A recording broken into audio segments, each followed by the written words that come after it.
ہر شخص اپنی نیت پر اٹھایا جائے گا۔ بخاری شریف کتاب البیع حدیث نمبر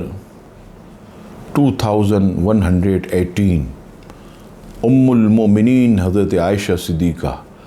رضی اللہ تعالی عنہ فرماتی ہیں کہ جناب رسول اللہ صلی اللہ تعالی علیہ وسلم نے ارشاد فرمایا کہ ایک لشکر کعبہ معظمہ پر حملہ کرے گا جب وہ بیدا، یہ مدینے میں ایک وادی ہے، اس کا نام ہے، فرمایا جب وہ بیدا کے مقام پر پہنچے گا تو ان کے اگلے پچھلے سب کو زمین میں دسا دیا جائے گا۔ سیدہ پوچھتی ہیں یا رسول اللہ صلی اللہ علیہ وسلم، ان کے اگلے پچھلے سب کیسے دسا دیے جائیں گے، حالانکہ ان میں سے بعض کاروبار کے لیے آئے ہوں گے اور کچھ ان لشکریوں میں سے نہ ہوں گے؟ تو آپ صلی اللہ تعالی علیہ وسلم نے ارشاد فرمایا ان کے اول و آخر کو دھسایا جائے گا، پھر وہ اپنی اپنی نیتوں پر اٹھائے جائیں گے۔ نبی پاک علیہ السلام کی اس حدیث پاک کے تحت علامہ بدر الدین عینی عمدۃ القاری میں فرماتے ہیں کہ اس حدیث سے یہ معلوم ہوا کہ یہ لشکر خانہ کعبہ کو ڈھانے کا ارادہ کرے گا، پھر انہیں مقام بیدا میں دسا دیا جائے گا اور وہ خانہ کعبہ تک پہنچ بھی نہ پائے گا۔ اس حدیث کے تحت علامہ حافظ ابن حجر عسقلانی فتح الباری جو کہ بخاری شریف کی شرح ہے، اس میں فرماتے ہیں کہ اس لشکر میں سے صرف شرید نامی شخص زندہ بچے گا جو باقی لوگوں کو اس کی خبر دے گا۔ علامہ ابن بطال علیہ رحمہ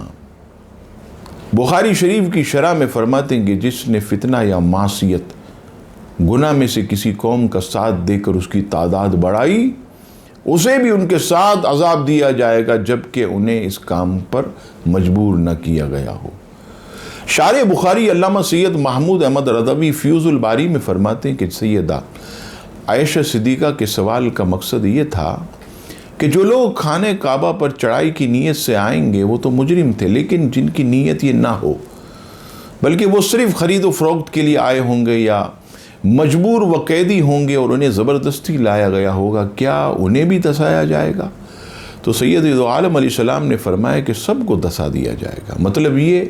کہ جب سیلاب آتا ہے تو اچھے اور برے کی تفریق کیے بغیر سب کو اپنی لپیٹ میں لے لیتا، اسی طرح ان سب کو بھی عذاب الہی اپنی لپیٹ میں لے لے گا، البتہ بروز قیامت ہر شخص اپنی اپنی نیت پر اٹھایا جائے گا۔ معلوم ہوا کہ اخروی معاملات کا تعلق نیت سے، دنیا میں جو عمل جس نیت سے کیا گیا آخرت میں اسی کے مطابق جزا و سزا کا معاملہ ہوگا۔ جیسا کہ حدیث مذکور میں اس لشکر کے متعلق فرمایا کہ ان میں سے ہر ایک کے ساتھ اس کی نیت کے مطابق معاملہ ہوگا، اس لیے نیت کی اصلاح بہت ضروری ہے۔ اور یہ بھی معلوم ہوا